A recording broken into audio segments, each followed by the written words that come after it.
Ìgbòho ṣá tuale owó bàbá Dámì Olódùmarè ń gbọ́ àwọn ọ̀tá yín ò ní nísinmi àwọn ọ̀tá yín àwọn tó bá ti sọ wípé wọ́n fẹ́ máa ní yín lára wọ́n fẹ́ máa ro ibi sí yín wọ́n fẹ́ máa fojú burúkú wò yín Olódùmarè máa bá wa gbójú lọ́wọ́ wọn ni tá bá wọn kó sínú agolo láṣẹ Ìdùmarè láṣẹ Ìdùmarè ẹ̀yin Kwara State ẹ kú oríire ẹ kú oríire èmi nígbàgbọ́ pé a ti já àjàbọ́ nílẹ̀ káàárọ̀ oòjíire yìí tán colonize wa papọ̀ dá Yorùbá yìí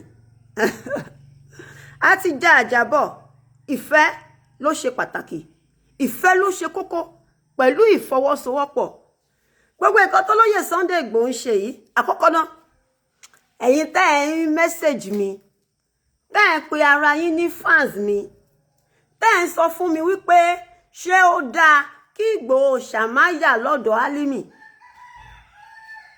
ṣáì ojú gbà mí tì fún yín kí ló dé tá a ṣe ní àròjinlẹ̀ náà kí ló dé tá a pe ara wa ní ọmọ Yorùbá tá a dẹ̀ tún ń ṣe ọ̀tẹ̀ fún ara wa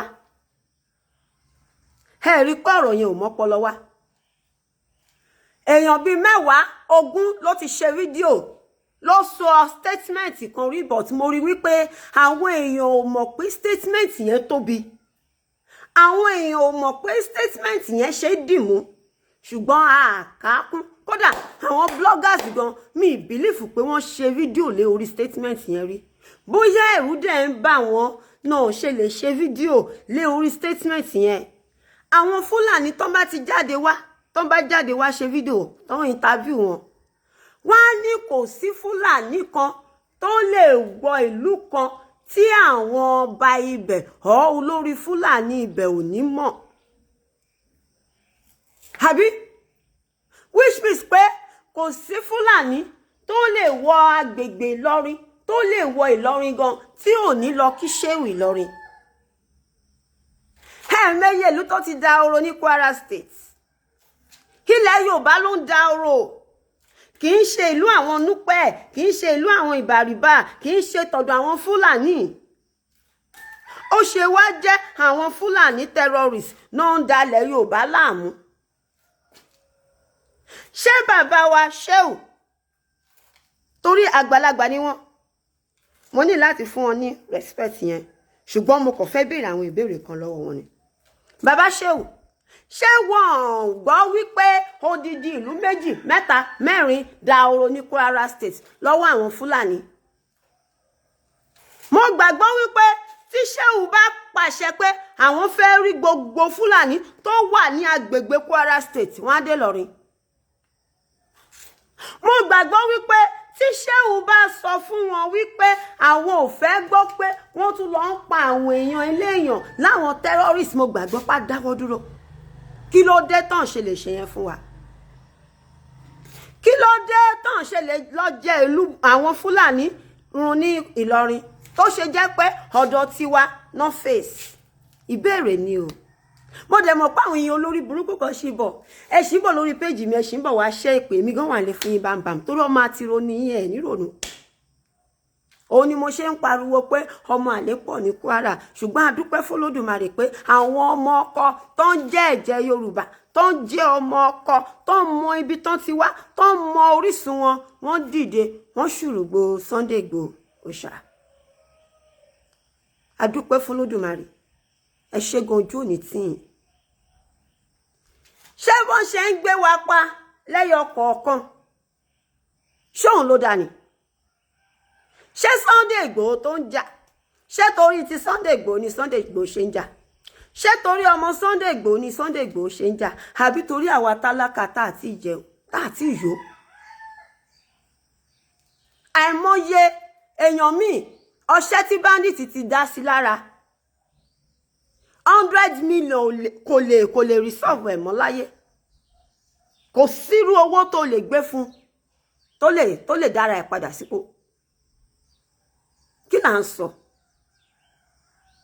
ẹ wò bí life system wa ṣe rí year 2000 99 98 life system wa dá gan night party wà ìfọ̀kànbalẹ̀ ló jẹ́ kí night party wà.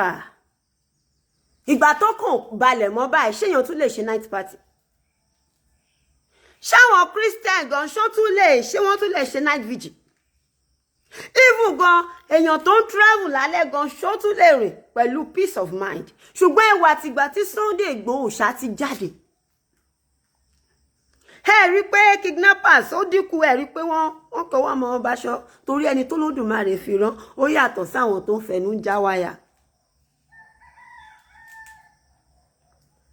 Ẹni tó lódùmarè rán ó yàtọ̀ sáwọn tó ń fẹnu já wáyà. Sunday fẹ́ nǹkan pé ó fẹ́ ká ní peace of mind.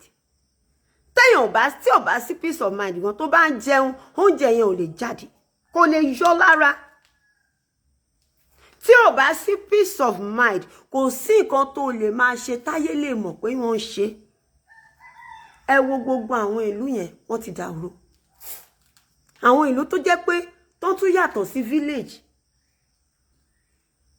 Wọ́n show ìlú kan fún mi mo rí pé ó ṣọ́ọ̀kì mi. Ipe ìlú tó yẹn wà ní Kwara State. Ó dẹ̀ dá oró lọ́wọ́ àwọn terrorists. Ọba gan sá lọ. Àwọn èèyàn bí almost 200 people wọ́n ṣì wà lọ́wọ́ àwọn terrorists. Ibo ni wọ́n kó wọn sí ní Kwara State. Agbọ́tọ́ ni wọ́n fẹ́ ṣe wòlímà fún wa fún àwọn ọmọ yẹn. Ibo ni wọ́n kó wọn sí dá ìní yìí. Àwọn ọmọ yẹn ò tí padà wálé o. Ẹ̀yin ò rò bá àwọn ọmọ yẹn ṣe máa padà sílé. Ariwo pé Sunday Igboho yà lọ́dọ̀ Emma lẹ́ ń pa lórí péjì mi lẹ́ ń send sí mi ní message request. Ṣá lọ́pọlọ tá ń rò ṣá. Ṣé àdẹ̀ronú báyìí ṣáàmọ̀ túmọ̀ nǹkan tá ń ṣe. Ṣé Sunday Igboho jọmọ Fúlàní? Ṣé ẹ̀jẹ̀ Fúlàní ló wà lára Igboho? Ó ti hùwà ọmọ ọkọ.